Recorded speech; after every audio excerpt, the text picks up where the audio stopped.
Hey guys. Hello. Chloe. Doing well. How are you guys? Good, good. Doing good.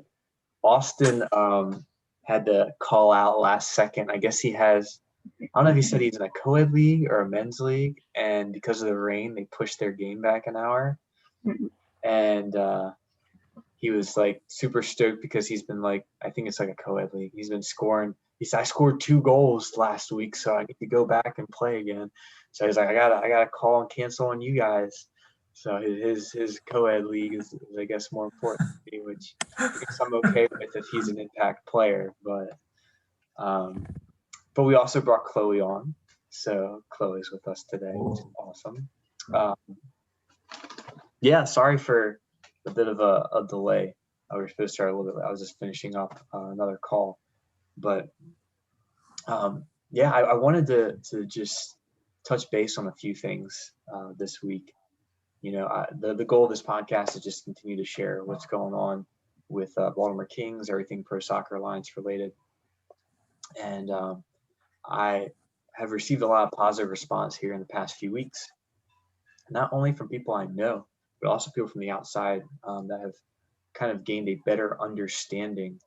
Like we have our people on the inside that are with us that come to Sunday morning trainings that work with us and then who play in the events, or even people that have seen the inside of things and kind of know what's going on. But even this is shedding light to those guys. But then I also have people on the outside reaching in that haven't really been a part of Pro Soccer Alliance or Baltimore Kings or anything that has happened, and they are like interested now because they've heard a little bit more, and maybe this is something that they didn't entirely fully understand before, and are kind of getting where we come from, what we're looking to do. um, and you know, in a time when like everyone's always working against each other, I'd always love to find ways to work with others. So um, the fact that we've been helping like grow this and build relationships is great. You know, I asked Andrew to come on. Andrew's been here the past few weeks. I asked Chloe to come on, eventually share a little bit about. We're going to talk a little about some of our plans for the women's side. Um, you know, Andrew's been around for the past year with the men's team, coming to the Sunday morning sessions consistently, training, playing with other local men's league teams. And then Chloe, you know, we kind of met this past summer. Just you had reached out and we were asking about what was going on here in Baltimore, that you're moving out this way, and I guess instantly, like in one of our, I in just like your description of being just you now knowing you, seeing who you are, but like in your description of like how you reached out in the contact form was just so professional, and stating about your background and what you're looking to do, and not just playing, but also your experience off the field at William and Mary. And it was instantly like we have to somehow find a way to get Chloe involved because maybe she can help rebuild where we're at, because you know, because of COVID we've gone through a lot. But I'd love to touch on that eventually too. But Chloe's one of our women's players, and one of our coaches that has just helped tremendously in the efforts of trying to get back to somewhat of a normal environment. um, and there's so many people that have helped along the way, not just on the men's side, but the women's side, and even with the things we do in the community. So many people have stepped up over the past few months, even the past year since COVID hit, that I haven't even necessarily even expected that to happen. So we have some interesting things I wanted to talk about. I guess on the lighter side, I don't know if this is the lighter side or not, but I wanted to first start off by, and maybe this, and I don't think either of you even knew about this before I even put in the topics, but the first thing is the game-ending brawl in Houston this past week. Um, so let me just give some context here, and then we can maybe talk about some things. So, you know, we've always kind of done our thing on the East Coast, and kind of we've found a player pool for the guys' side, the men's side, that is a really good list of players, guys that play at the college level, guys that are on their way up, guys that are out of the game like myself, that just kind of want to kick it around and still play. You know, some people that have full-time jobs, some people that are just like in school, some people that are in between trying to figure out what they want to do. Some people go and play the next level, some don't. And we've kind of localized this to the Mid-Atlantic region recently. over the past few years. And with us building Pro Soccer Alliance with like the Kings and then that leading to the Washington Fire and Eastern Shore and then Pittsburgh, like having that like little group and calling those team names that, right? And having that group of players, we've been able to showcase from some talented guys that have gone on to play at the next level. With that, people have reached out and like from other areas of the United States, and they're saying, hey, like we want to join your league. And it really wasn't a league at first to me. It was kind of just like, I just have a player pool of guys that are really good that I want to showcase them. So when people started reaching out, I was like, all right, like didn't really plan for this, but you know, if enough people in your area reach out, then I can help organize something. I can give you like my template of like how I help build this. And we can have like different areas throughout the United States. And then maybe like, hey, you know, you win your region and we win ours, and maybe we all meet up one weekend and we play, you know. And so that way it's not like you're traveling like to Florida or traveling out west, and which are cool trips to make, but also very expensive. So like you're not doing that frequently, and it's cool to do every once in a while, but if you're like traveling out of state every weekend, like that's just, I know that's not me. Like I Right. can't do that. I have my family and other people I have commitments to. Maybe some people would love that. Like some people would be like, yeah, sign me up, like send me to a new state every weekend. But for me, like I can't do that. So, you know, I was thinking like maybe we can somehow incorporate these guys. So over the past few years, like groups from all over the country have been interested. Some have shown interest and then disappeared. Some have shown interest and we haven't had anyone in their area. And then eventually other people will reach out and I'll be like, hey, I got someone in Dallas. Hey, now we have someone in Houston. Find someone else locally and we can make something happen. So like we have a few groups of guys that have reached out and say they're committed. And because of COVID, like right when we started like expanding, then like COVID hit and like we all kind of like bunkered in and just now are starting to expand again. So like of the teams, we have a few groups. There's one in Miami, there's one in Dallas, and one in the Houston area. So when I was first planning how we were going to reopen the Mid-Atlantic region, I was also talking with these guys that have these different groups throughout the country as well. And, you know, the group in Los Angeles kind of like said, hey, we're going to just put a temporary hold on things just because we have other priorities and other things going on. So that's fine. But then the three other groups, the Miami group, the Dallas, and then Houston, were like, hey, like we want to play. I was like, well, Miami's a little bit far from anybody. So I was like, I don't know how that's going to work. Maybe you can find another group in Florida. And I was imploring them, maybe find a group in Tampa or a group in Orlando, and we can somehow work something out. But never really happened. But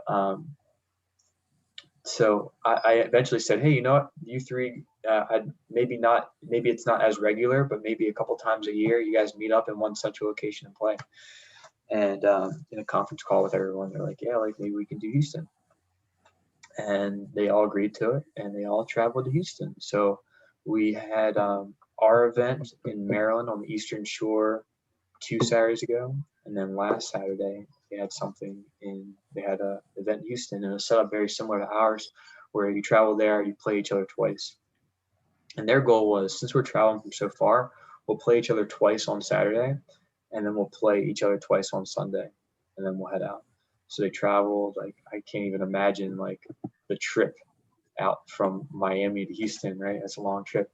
Yeah, so, that's a lot. You know, I helped facilitate a little bit in like helping find a location and but for the most part, like it was their deal, and everything looked good. And, you know, they sent me over a list of players, and there's some guys I knew, and they went to go play this weekend. And the first game was Dallas versus Houston, and Dallas ended up winning, and it was like a close game. I want to say it was like 6-5, 7-5. And then the second game, Houston versus Miami game, ended in an all-out brawl that the police were called, and it was just Oh my gosh. like apparently like people were like spitting on each other and like throwing things. Fans got involved. People are throwing punches and like kicking each other. I would kind of like to see the video, not for like the like enjoyment purpose, but also just kind of like being like, what in the world happened? because the phone calls I was getting and the messages I was getting, I was like, what just happened? But Wow. they ended up not even finishing, not playing at all on Sunday. They didn't play at all on Sunday, but it was just like a disaster. Like it was just like one big thing, and like That's insane. I'm just like, what in the world? Like, how does this happen? But so anyway, so apparently there was there was tension with the ref, and then there was tension among players, and then there was a bunch of cheap fouls that weren't necessarily called the right way. But I think it just came down to a lot of heated tempers and guys that haven't played in a while. And I think it's something that maybe even showcased a little bit in our event, where like there wasn't necessarily tempers or things, but people were dissatisfied with their own personal performance based off of just being in quarantine and COVID for so long that they're not in the best shape of their life, and they go back and step out on the court, and now they're expected to compete at a high level. I guarantee that had something to do with it. But like, that's the honest truth. Like I'm like, like there was a brawl and it ended the event. And I didn't necessarily make that entirely public, but now it's public, and I've That's intense. kind of debating on what the next steps will be. But it would be funny because last week we were like, hey, like we're gonna go on a trip to Dallas this summer and go play from Dallas. Like that'd be super cool. Which it wasn't the Dallas team. Nothing happened. And like it was the Houston-Miami team that got in the fight. But I want to continue to obviously like work with people, but it's just ridiculous that people can't like even play one game, their first game ever playing against each other, and they can't play without like something ending and like cops being called or being a problem.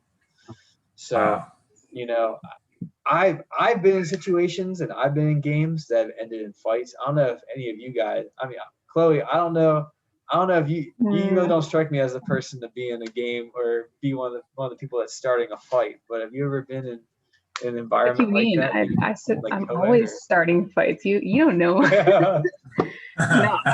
Well, also funny story. So you said the all-out brawl in Houston. I didn't know what you're talking about, so I just Googled it, and there were like so many hits. There was like an AAU basketball team. There's some football team where a guy like kicked someone. So I didn't know what it was. Hopefully there's something. Hopefully I'll be able to scan through and find something. Yeah. Yeah. No, I had never had like an all-out brawl by any means. I think honestly in like basketball games, because I played basketball in high school as well, those would get more heated than soccer games. I think just by nature, it's like smaller space. You got forwards who are bodying each other up, and there have been times where teammates had someone say like, I'll see you in the parking lot after the game, and then they're concerned, but like nothing has ever actually happened. And then I've also had teammates in the midfield for soccer who have like gotten in little tussles, and someone is shown a card, they sit on the bench for a couple minutes and it's fine, but nothing to that extreme. Have you ever gotten a red card, Chloe? No. And I almost never get yellow cards either. I was like the yellow card master. I knew like just when to stop, or I never got a red card, but I know that also when you were at William & Mary, you like helped run the rec sports department too. Is that true? So you kind of had to oversee some of the games. Was there ever any like, I don't know, you know how sometimes rec sports people can take things a little too seriously? Yeah. I mean, they were definitely, you'd have to kick people out sometimes. I would tend to stay, like we had an indoor court and an outdoor court. Indoor would be volleyball, floor hockey, indoor soccer, and then outdoor would be flag football, outdoor soccer, baseball. Some of those bigger outdoor sports I feel like got more intense, and I was not often out there, but definitely my coworkers would have to eject players. We've had crazy stories of like people breaking glass bottles on the turf, like, and the injuries too would always be crazy, like calling ambulances for people like going head to head or busting their knee. So oh my gosh, did you see, I was just scrolling through Facebook and I saw like a goalie that got a cleat to the face. Oh my gosh, no. I don't know if you guys saw this. There's I gotta look it up now. But this guy, I want to say it was a Serbian goalkeeper, got like, he had a huge gash. I think this is new. He had a huge gash like from here to here all the way down his head, had like a huge chunk out of his cheek. Oh hold on, I gotta find this. But it wasn't, I I didn't see the play. I saw a picture of the guy's like entire cleat in midair. The guy's foot is like over his head, cleating this goalie in the face. I'm hoping it was on accident, but That's rough. it's difficult. I'll say Serbian goalkeeper cleat to face. I don't know. I saw it on Facebook, and maybe I'm mistaken. No, it might not have been. I'll have to find it later. I'll Have you share seen it that with you guys. video? I think it might be Abby Wambach where she split her head open and they're just stapling her head shut like on the field. And she's like, it's fine. Like, I'm gonna keep playing. She's going back out to play. Yeah, it's crazy. It's funny, like even like nowadays, like they like. I mean, you take concussion protocol seriously, so you get hit in the head, and like it was just like a head-to-head. I don't know how many times I've been hit being as a center back, and Chloe, you're a defender too, like going for a challenge and like hitting heads with somebody, and I have like a scar right here where I just just bumped heads with another player, and just like it just like poured, like I need stitches right here, but you like this area is popular to bust open, and like areas near your eyebrows. You see a lot of fighters after matches, Yeah. splits Yeah. in their cheek, but like Yeah. I've never like I have some like fight stories, but like I've never like I don't feel like I've ever like initiated a big problem. I'm not someone to fight. Yeah, but right. I'm just kidding. I mean, at one point in my career, and actually, I just finished actually recording about this like time in my life where I was going through like this like mental side of me that wasn't necessarily okay. Like I was just like struggling mentally, and like I would go into challenges, and I'm like, I don't care if I break this guy's leg or not. Like I'm gonna go in and win this ball. And like it made me a better player, but in hindsight, I'm like, that was awful. Like I should never have done Mm. it. But I have my fair share of like I know Andrew maybe from playing like men's league recently in the past few years, maybe something that's popped up. Have you ever experienced anything like that? Yeah. Yeah. There's a lot of them. Like it's one, but the funny thing is, you would think that like the higher the level, the more apt you are to see that, but like Right, you exactly. see it too. It's just something that like riles people up. I think a big part of it is like this element, like you alluded to it in, for example, like our first, it's almost like I think tensions bubble when a player or players want to control something so bad, but they can't, and eventually that frustration comes. So that's like, you see that in like rec league, of course, with people that like, just want to play at a certain level, but they can't control their bodies or something, all the way to like, top levels where like a player might be going through something where they're really like attached to this result, right? And they just can't get it. And they sort of lose focus on the things that will likely lead them to that result. But yeah. I noticed like it seems to me that like you have more of a chance of getting hurt playing men's league in a lot of cases, or like even co-ed, than you do playing, at least for the most part, for playing like at the professional level, because there's so many guys that like can't control their bodies, or like are out there to like just run around as hard as they can, and they're not a soccer player, they're a football player. Right. They're looking out just to go and run around and like get in shape, and they go and tackle you like a second late, and you roll your ankle, and you're like, I got hurt by the worst player on the field. Yeah. Yeah. I've seen a lot of cases. Sorry, Andrew, what were you saying? No, just there's been, I mean, there's a lot. I've been,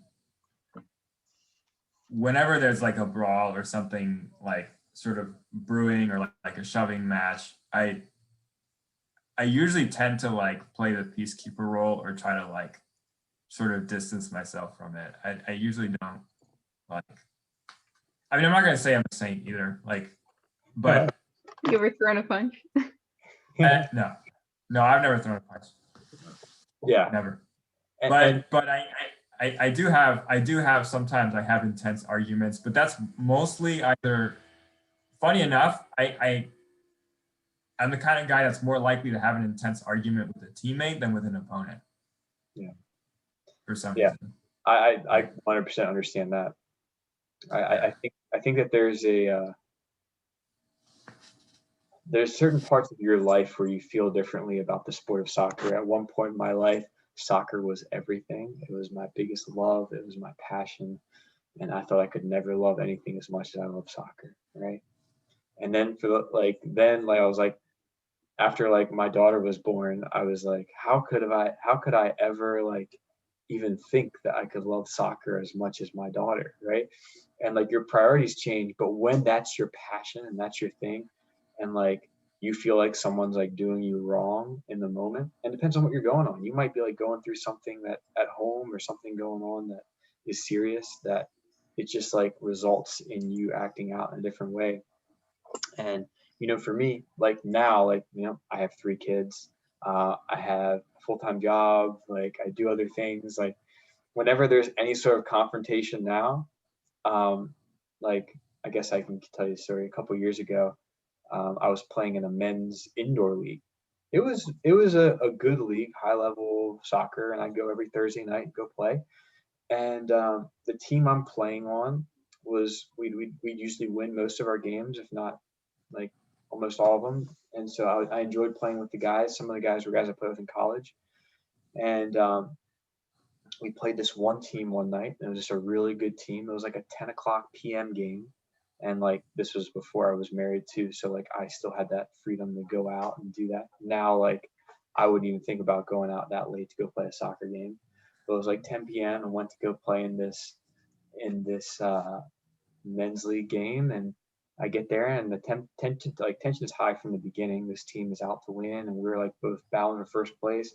I'm just going, I'm there just like facilitating the back line, moving the ball around, passing, moving, like getting my touches in. To me, like I don't care at the end of the day, like I didn't care if we won or lost.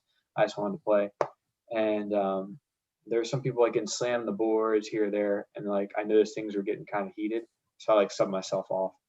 And I went back on a couple minutes later, and I guess someone on my team said something to a player on the other team, like something that wasn't appropriate. And I don't know what it was. I heard afterwards what it could have been, but I didn't even know that most players on my team, but said something, and like the other team like started surrounding them and like threatening them, like I'm gonna like making threats to him, and not just like for his life, and like in the parking lot and all this.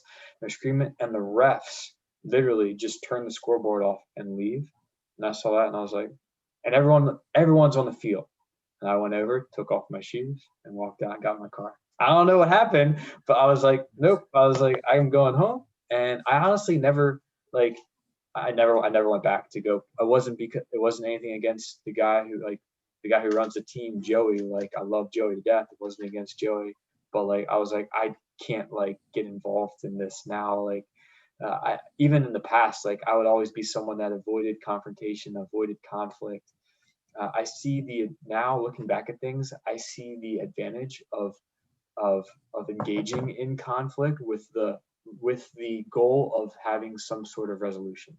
Like some people avoid conflict and things are never solved, but like I enjoy conflict where like we're working towards resolving that. And in this case, I was like, there's no resolution here. Not tonight.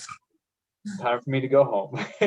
As soon as I heard like what they're saying, I'm like, nope, getting out. Probably smart. And like there's times where I've played. I don't know if you guys, Chloe, I don't know if you've been to Soccer Dome yet, but there's I haven't because it's indoors, but I really wanted to check it out. Yeah, so there's a couple soccer domes that exist, and like I grew up playing at Soccer Dome when I was a kid. They have different facilities, all these men's leagues, they have women's leagues, they have co-ed leagues, they have like a mom's league even, and all the men's league games were always on Wednesday nights. That was a top division. I played in leagues there, and like the cool thing about Soccer Dome was like it seemed like there were different like there was like a Greek team, there was an Indian team, there was a Guatemalan team, a Honduran team. Like you could tell because they wore like their jerseys, right? And afterwards, in talking with them, they're all saying, "Yeah, we're all from Honduras, we're all from Guatemala." But I remember playing in a tournament there. I guess I have 2 quick stories. Playing a tournament there. It was like a Christmas Day tournament or Thanksgiving. It was a Thanksgiving Day tournament, And, when you're 21, 22 years old and, it's Thanksgiving, you want to go play soccer and not necessarily, I don't know, for me, like I just wanted to go out, I spent some time with family and then go out. I played in this tournament and there was some sort of big altercation. And after the game, we're playing this like Eastern European team. I'm not sure where they're from. But after the game, like people were like, they were like spitting on us. They went out to their car, grabbed a baseball bat and smashed in the windows of one player on our team. I don't know how they knew it was his car. We're smashing in the windows, the windshield, everything. I was like, that was the first experience. I'm like 20, 21 years old. That's the first experience I had with like that level of extreme like chaos. And I was like, I'm gonna get out of here. Like, like I had zero like conflict resolution desire then. I was like, get me out of here. Nothing good comes from here, from this Yeah, point forward. nothing good ever happens after that. So I headed out. And then like, it's funny because like that same tournament, like a couple years later, I was playing in, and I just got it was a Christmas tournament this time. And I brought my cell phone and I just got a brand new cell phone for Christmas. I think it was the day after Christmas was the tournament. Got a brand new iPhone and set it up. I hadn't even set my like lock screen password yet because it was so new. Like I was like, oh, I got a new phone. And I was like, all right, like I don't want to leave things in my car because someone could smash my windows and get my stuff out of my car. I was like just thinking like, all right, maybe someone might break into my car. Because they always said, don't leave your wallet in your car, don't leave your phone in your car. All right, so I'll bring it in. So I brought it in and I did the good old like slip it in your shoe and then like put like your jacket on over top of it and it's good to go. And I went out and played. I played like a half of the game, came back at halftime, went to look for my phone, gone. And stole my phone and I was like, all right, obviously this place was not meant for me. I've been back a few times. I have nothing against Soccer Dome. I was just saying, like, those are just funny that two negative experiences came there. I know, like, Kevin and Cliff and the guys that run Soccer Dome, and they're always up there. But yeah, they're great. I haven't been to the soccer domes in a while, not for games. Yeah. But it's funny you mentioned that because yeah, like so actually I could pull a few stories, but yeah, mostly involving men's leagues, and yeah, just guys that are out of control. Yeah, and I think like that's where it comes from. Like, I think it's the time of your life and what you're going through. And some of those guys, like, they work full-time jobs and they like still like they have that desire to play, or maybe they see like a high level of play and they used to play at this level and they want to still play at that level, and now they can't, they get frustrated based on their own personal performance. I do notice that most of those situations come from an initial internal frustration that maybe not performing as well as they would like they lose the ball and then they do the hard foul, right? Like it's been like this person's been like beating them all day down the line, and then one time I just get mad and just like 2-foot this guy, right?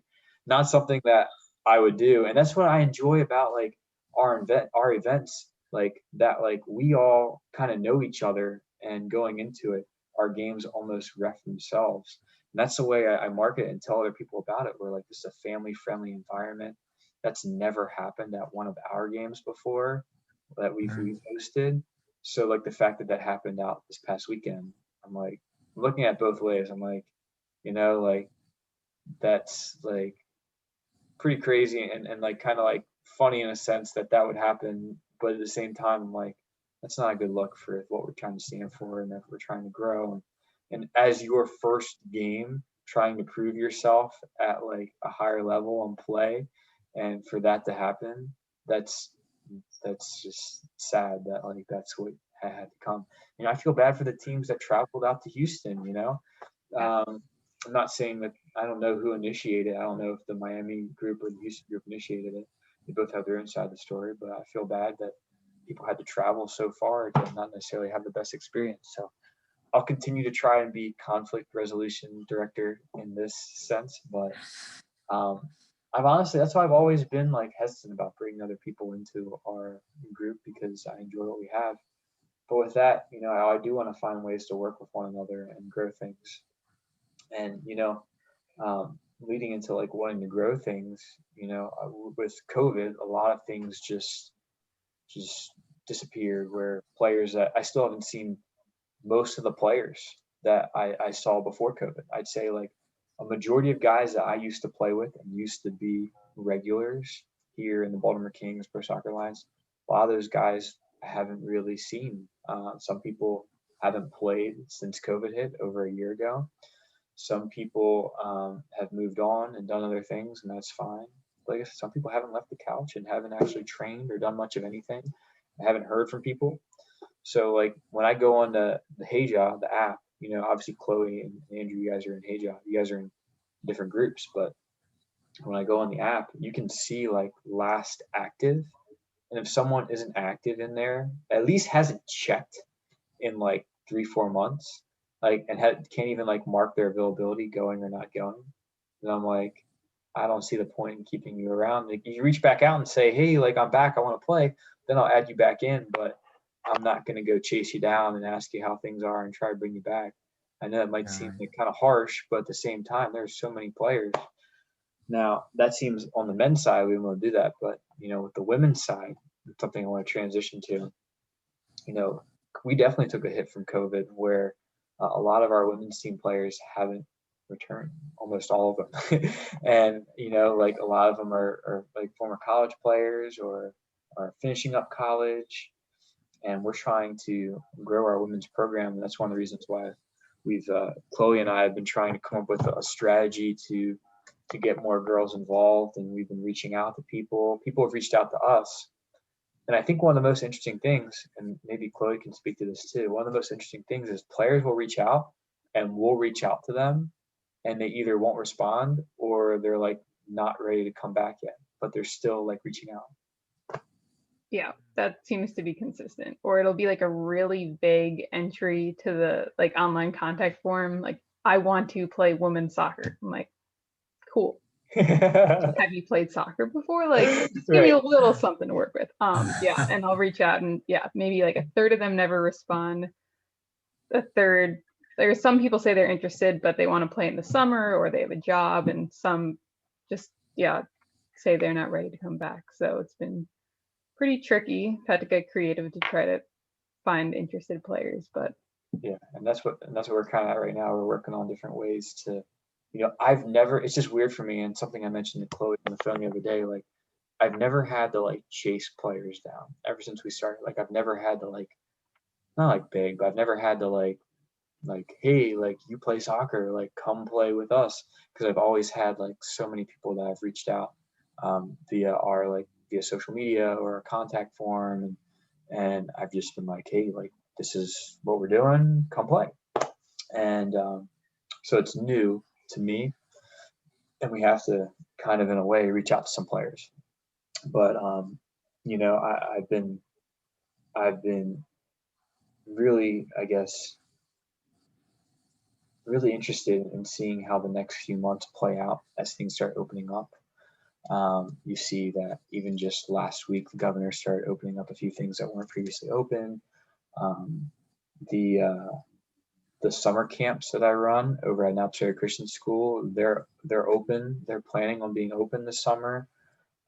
They've been marketing that and pushing that. I've had limited registrations this year for my summer camps, but we're gonna have to just deal with it, and hopefully saying that in the next few months that people are gonna continue to reach out, and we're gonna be able to hopefully make some leeway in getting some girls on board. And there's so many players that like I know of that are good, but at the same point, like we've always wanted more than just good players. We want people that are like the fact that like, I met Chloe, and Chloe came out and was like, hey, like, you mentioned that you guys have Sunday morning with the guys, like, can I come out to that? And I was like, yeah, like, come out. Like, I would love to have you come out. Chloe's one of the better players there. Yes, my favorite part of the week. Thank You you. know, exactly. Like Chloe's one of the better players there, and like is like killing it, doing a great job. And we're slowly getting, hopefully, getting other girls to come join us on Sunday mornings.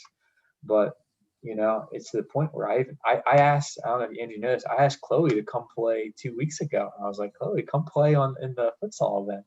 Oh, really? Why I didn't she? wanted to so badly, She but just couldn't. Yeah. like, yeah, I have an agreement with my roommates with COVID, and like I can't play indoors, which Okay. is fair. Yeah. But I mean, if it's any consolation to you guys, like, I mean, I coach youth soccer for a couple programs, and enrollment has been very low, to the point where I even wonder, like, I go with it anyway. Like, you know, 2 kids signed up. Well, I'll do it anyway, you know, but like, pre-COVID, I was coaching like 14, anywhere from 14 to 20 kids at a time. And to go from that to just like, really it's training. I'm not really coaching them in soccer. I'm just training them, you know, when 2 or 3 individuals. So I think, yeah, I mean, even though things are, you know, the COVID numbers are looking better, I think, you know, yeah, people are still maybe a little concerned, or their life circumstances have shifted such that going back to pre-COVID activities is not like an immediately easy transition or something. But yeah, you guys talk about trouble like recruiting both male and female adults. I mean, if it's any indication of anything, I'm struggling with recruiting kids too. Yeah, I think I'm hoping that over the next few weeks, few months, that we start to make some leeway in some things. I mean, I said Chloe's coming out on Sunday mornings, and she's been doing really well. I'm hoping that like one thing that I've tried to push, and something I've mentioned to Chloe, to like on Sunday mornings, if girls start coming out with the guys, I want the girls to feel like comfortable coming out and training with guys, just because like sometimes there can be that like that stigma of like, oh, like the guys are gonna like either come out and try and like go too hard, or like hurt people, or at the same point, like not saying that Chloe's probably gonna be the one that hurts people, no, Chloe, right?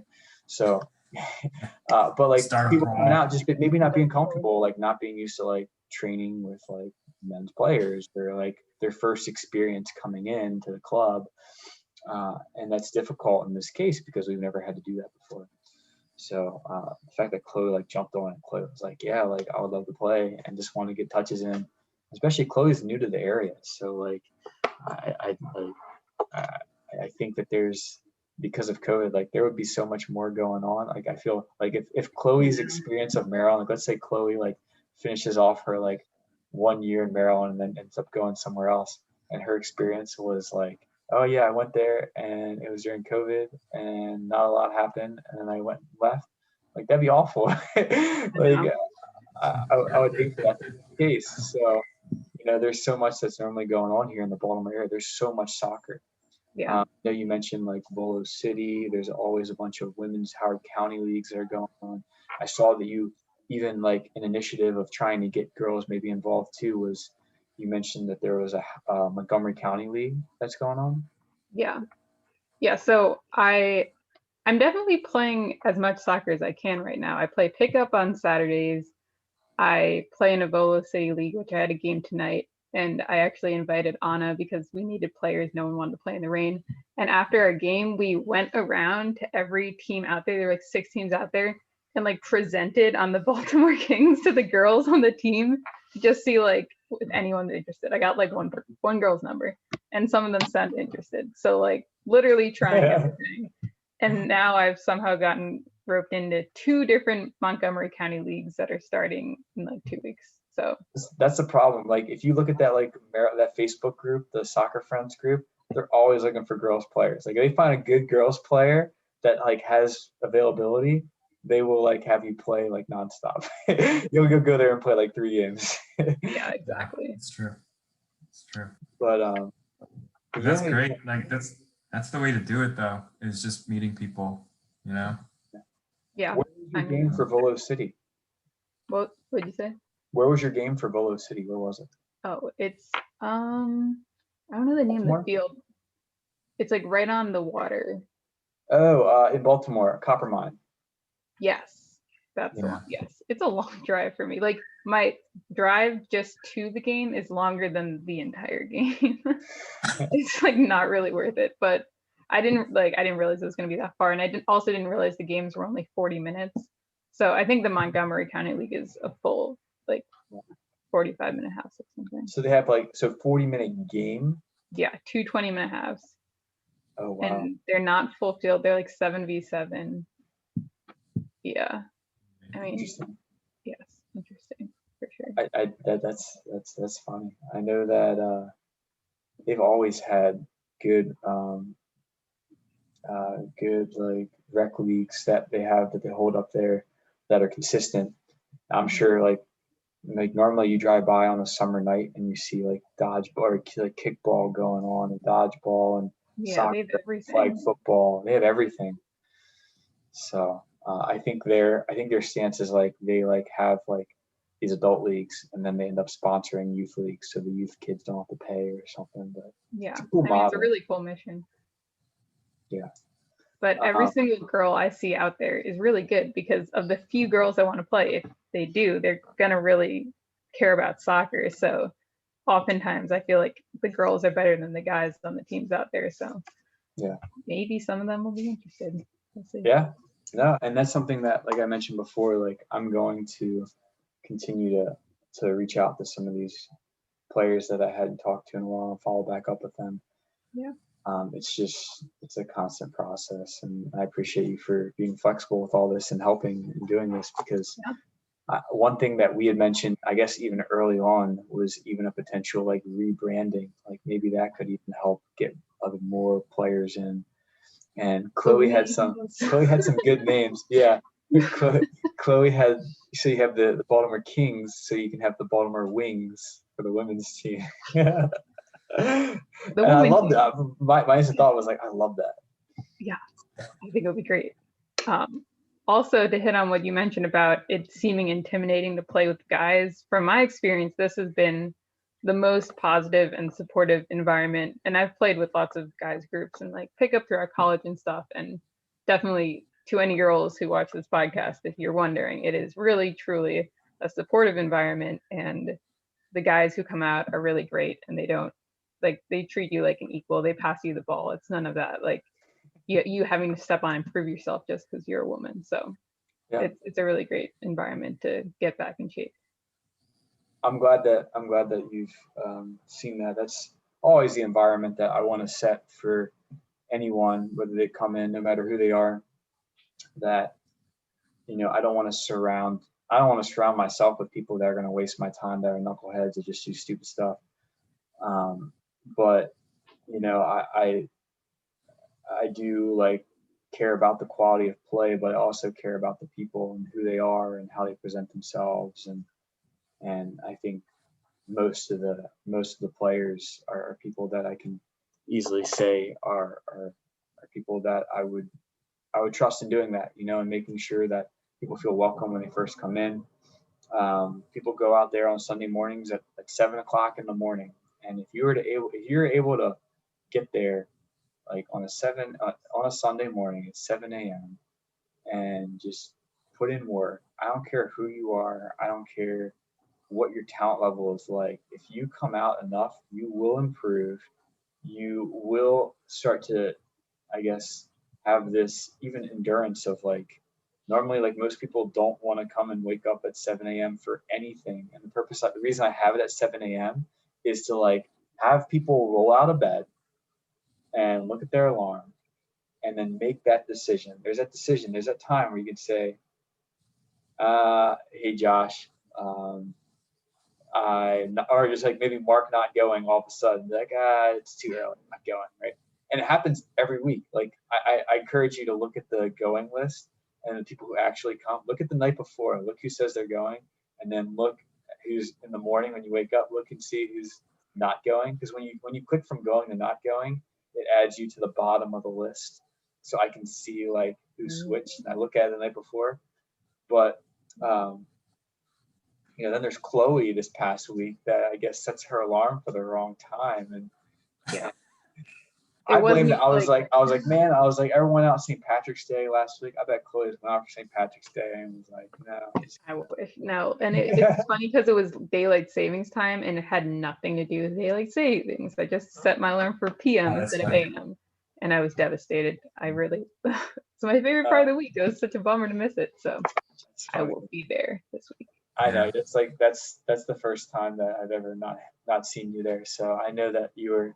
But there's some people that really like miss like every week that say they're coming, and like it's a challenge. Like for me, like it's a challenge to get out of bed sometimes. But I'm like, man, like there are people coming, I have to come. And I think that kind of holds you accountable, knowing that other people are sharing the field. If there was like 2 people going in the field, then like you can text me and be like, hey, like Josh, like not today, and then I might like have that groupthink mentality, and then next week text you and say, hey, like we're calling it off. But if a group of people are coming to a field to play, and that other people are going to hold you accountable, and you're looking to train and work hard together, like I think that stands for something. So I'm glad you've had a good experience so far. I know Andrews came out for the past year too. I think a lot of the guys are great and are going to continue to grow this. Sorry, it's one of my favorite days. No, it's one of my favorite days of the week because like you just get up and you immediately do what you love to do, and then you get home and it's still like you still have time to. Well, I don't know what your guys' schedule is, but I get home and I have this nice breakfast, knowing that I earned it by training like first thing in the morning, and it just sets a great tone for the rest of the day. It's awesome. Yeah, I agree. Go ahead, Chloe. Oh yeah, the post-training breakfast is always. I like training in the morning whenever I have the possibility to, like, and I'm saying this like, and I'm like up late tonight. To me, this is late.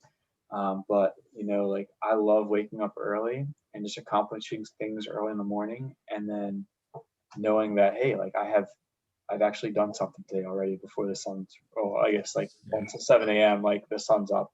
But you do something early, you train. For me, I get done training and I come home and my kids are like watching church online. I'm like trying to transition, have breakfast with my kids, and then like go to church. And then like for Sundays for me, after that time on Sunday, like I literally like I just like I'm so relaxed. Like I'll end up taking a nap. Like I enjoy my nap every Sunday from like usually around like 1 o'clock to like 3. I get that nap in, and I feel like you said, I feel like you deserved it, right? Because you woke up and did something more. But I think the 7 a.m. sessions are great. I think they expose players, and they also like highlight players, like people that show that they're hungry and show people that they want to improve. And if I see people showing up every single Sunday, then I know that there's something in them. And not everyone has the easiest drive there, you look at, like, obviously you guys are traveling from, it's not right down the road from you, but like you even got people like Brent who plays goalie who like travels 2.5 hours to Sunday morning sessions, and people from the Eastern Shore, Carson, who like wakes up early and drives over the bridge, and it's like snow on the ground and he's like driving over the bridge to training. And it's great seeing that, and it inspires me to like continue 7 a.m. sessions. And I'd say of everything, like whenever anyone asks me what your favorite part is about like about running the Kings and Pro Soccer Alliance and everything, my favorite thing is 7 a.m. Sundays, just because I know that group of people that are showing up want to be there. Because if you didn't want to be there, you would not have. You have every excuse in the world to hit that snooze button or turn off your alarm and go back to sleep. Hey, I went out on Saturday night, or hey, you know what? It's too early, or I'm just gonna get some extra sleep. I deserved it. It's a Sunday. I'm gonna rest. We got too many things going on, but to do that really does. And I'm glad you guys, that kind of sets your day as well. It kind of sets the tone. For sure. Breakfast food. What's the breakfast food that you guys go to after a Sunday morning session? We make pancakes in my house. Pancakes. Very nice. Yeah, I get back home and then sometimes if we don't have, ingredients, then I'll run by the store before getting home and bring, whatever it is we need to make pancakes. But that's our go-to. Chocolate chip pancakes? Mostly fruits like blueberry and stuff like that. Yeah. I'd say banana pancakes are probably my favorite, but chocolate chips in anything for me, you get me. Like I'd say back in the day, I wouldn't eat a lot of breakfast, but I don't eat a lot of breakfast now even. But like when I do eat breakfast, I need to have like a real nice breakfast. I need to have my pancakes and eggs and sausage and bacon. I used to never eat breakfast. I still to this day like don't eat often, but when I do, I gotta go all out and have everything. Yeah. Yeah, I'm like usually not hungry right in the morning, so I'll wait, and then like 10:30. At least I can do this now because I often work from home. I'll make like a really nice breakfast or something. But I'd Nice. say go-tos would either be like a big bowl of oatmeal with apples or bananas, or just scrambled eggs with anything I can find, like cheese, spinach, peppers, onions, just big thing scrambled eggs. So you guys are making me feel bad because I'm sitting here like chocolate pancake. bacon, Okay, not to say I sausage. don't love chocolate. You're like, I'll have some oatmeal with some cereal, with some fruit and some spinach in there. Yeah. I used to Gosh. take such good care of my body. I used to like, oh my gosh, like back in my like top of my career, I would never even think about eating like anything that's like greasy. Like the thought of like pizza, I was like, ew, gross, pizza. Like that's so great. And like now I'm like, give it all to me. Like I deserved it. I'm done. You just absorb your kids' appetites because that's what they want to eat all the time. So you're like, yeah, Exactly. pizza, absolutely. That's true, man. That's true. I feel like the more you have kids, the more well, it should be the other way around. We should influence their diet, but it's both. We influence each other. Well, they get done, they don't finish all their food and it's left over and it's sitting there. It's like, oh, I guess I get some extra mac and cheese tonight. Yeah. I'm the one in my house who finishes my roommate's food. Absolutely. If they have anything left, I'm just the garbage disposal. Anything else? Anything else going on in the soccer world and your world? Man, I was just thinking to like the whole like brawl and like the brawl stuff and just talking about beyond brawl, it's just like, arguments with teammates and stuff. It wasn't too long ago that I was actually that person, that like accidentally hurt somebody in a practice for another team I'm on. And, I lost it for like a guy that like called me out on it. It was just a heat of the moment thing, but yeah, I guess it's just to say that like, nobody's perfect and learning moments, if anything, like you just try to learn from it and grow from it. But yeah, the idea of like throwing punches and shit, like for me, I've never done that and it sounds kind of insane, but I know that tempers do flare up and there are times when people do stupid things, but like there's never really a time for that. I've never actually, like I'm gonna admit, like I've never actually thrown a punch in or on or off the soccer field, and I've never seen the point of like just creating that confrontation. But I do believe, like I'm a firm believer, like I said, that when there is conflict, you can decide to like disengage, and like there is some situations where it might make sense in that moment disengage. Like the way Vaughn puts it, I know both you guys know Vaughn. Vaughn has all his like isms of like Vaughn's speech, but Vaughn's Vaughnisms. what's that? Vaughnisms, should we call it? Yeah. So Vaughn's very very intelligent, and I enjoy speaking with him. But like it's like he said, like when you like take food out of the microwave and it's like really, really, really hot. Like let's say you just heat something with cheese, right? And it's like boiling hot. You wouldn't just pick that up and put it in your mouth and eat it right away. You gotta let it cool off first, right? So there are some situations that I think are important that in that moment, maybe like saying, hey, look, let's curb this. Let's talk about it at a different time. Now's not the time. And I feel like, I mean, you can go into this. I can talk about this forever, but like there are certain situations that of things that happen that everyone feels like they need to like attack this situation now and deal with everything now. And it's like, let's just let this cool off for a second. Let's remember this. Let's take all these notes down. Let's do this. But like, let's come back to this later because right now, no one's going anywhere with anything. This is too hot to touch right now. And like with certain confrontation, some people just need to take a step aside and just say, hey, look, like this is an important issue. I'm not saying it's important, but like we need to take a step aside, let this cool down for a second, and then tackle it. And that's not saying like whatever issue there is, like obviously sometimes people do stupid things, but like in terms of like fighting, I do feel like there is a way to solve that conflict. It might not be evident and so clear right away, but when that conflict is able to be solved, that could result into a very positive relationship. Sometimes it takes conflict in order to build a better relationship.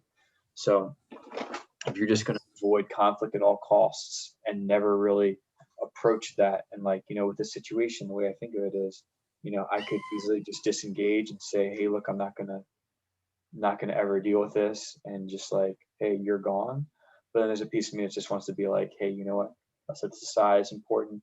Let's let this simmer down a little bit, and then let's talk about it as adults, level-headed, and we'll kind of look to create some sort of solution. And if there isn't a solution, that's fine. Then there can be difference of opinions, and you guys go and do your own thing, and we can go do our own thing. I'll still be respectful towards you and invite you to if we're ever your way and want to play a game, then maybe we'll do that in the future. But everyone kind of has their own egos. It seems like in the soccer world, and everyone's always working against each other. There's some people that you just don't want to work with, though.